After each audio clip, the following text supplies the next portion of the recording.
안녕하세요. 멋진 아재입니다. 여러분, 주 52시간제의 폐해에 대해서는 여러분들 잘 알고 계시죠?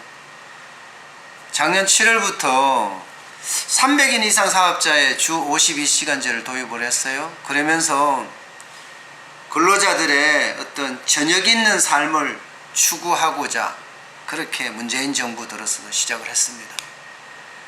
그렇지만 이 순기능보다 훨씬 역기능이 많지 않나, 그런 시각도 지배적이에요. 기본적으로 생산성이 그만큼 따라가느냐, 기업 입장에서는 말입니다.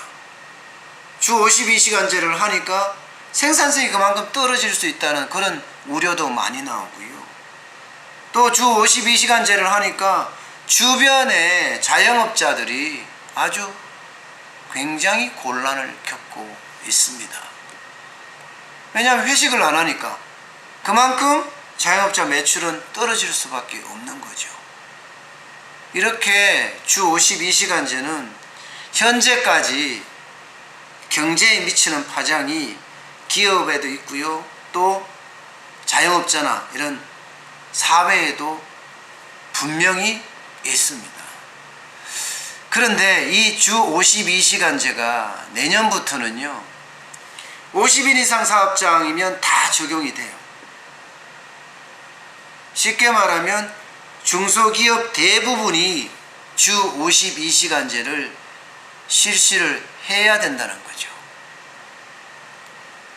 그런데 얼마 전에 홍남기 경제부총리가 인천에 있는 남동공단을 방문한 자리에서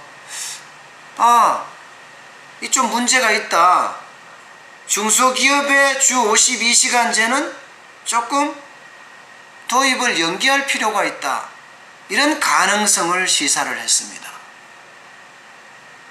현장을 돌아보니까 중소기업이 좀 어렵다는 것을 직감을 한지도 모르겠습니다. 그렇습니다. 현장은 분명히 다 알고 있습니다. 현장에 가보지 않으니까 모르는 거거든요. 홍남기 경제부총리도 현장을 가니까 기업들이 얼마나 주 52시간제 때문에 어려워하는지를 알고 있는 거예요.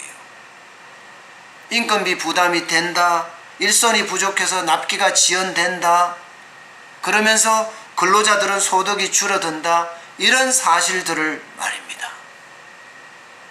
그러니까 홍남기 경제부총리도 현장을 보고 이게 대기업하고는 다르구나.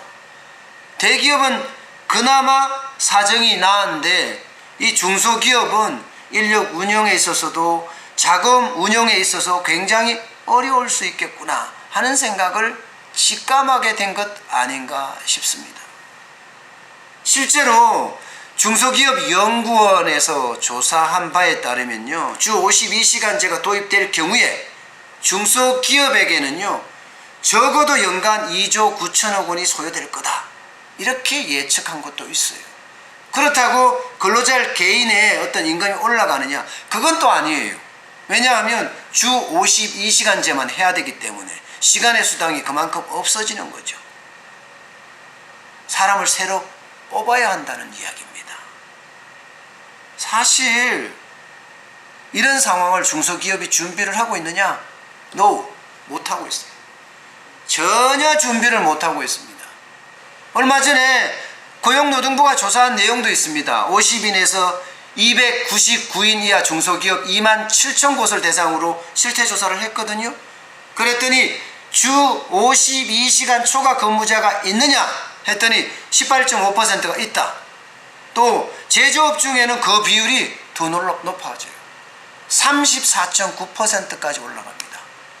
이 말은 중소기업이 제대로 주 52시간제를 대비하지 못하고 있다는 소식입니다. 사실 여러분, 지금 중소기업 엄청 어렵잖아요. 세계 경제 어렵죠? 미중 무역 전쟁에, 또 일본하고의 관계 안 좋죠? 일본 수출 규제에, 여기다가 만성적인 경기 침체까지 지금 겹쳐 있습니다. 만약에 이런 상황에서 주 52시간제를 덜컥 도입하잖아요.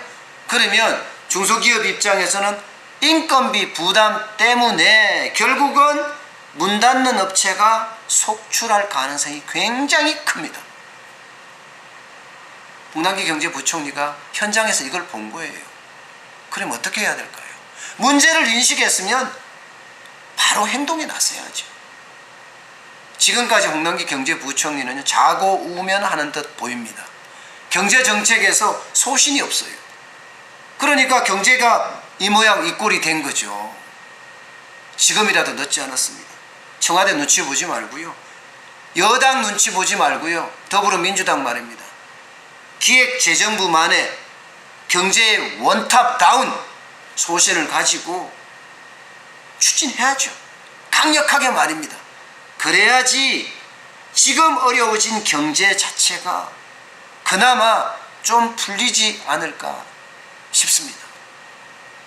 제발이지 홍남기 경제부총리께서 경제를 그렇게 현장에서 봤다면 바로 행동에 나서서 대한민국 경제가 조금이라도 희망이 있다는 것을 보여주세요. 오늘 여기까지 하겠습니다. 고맙습니다.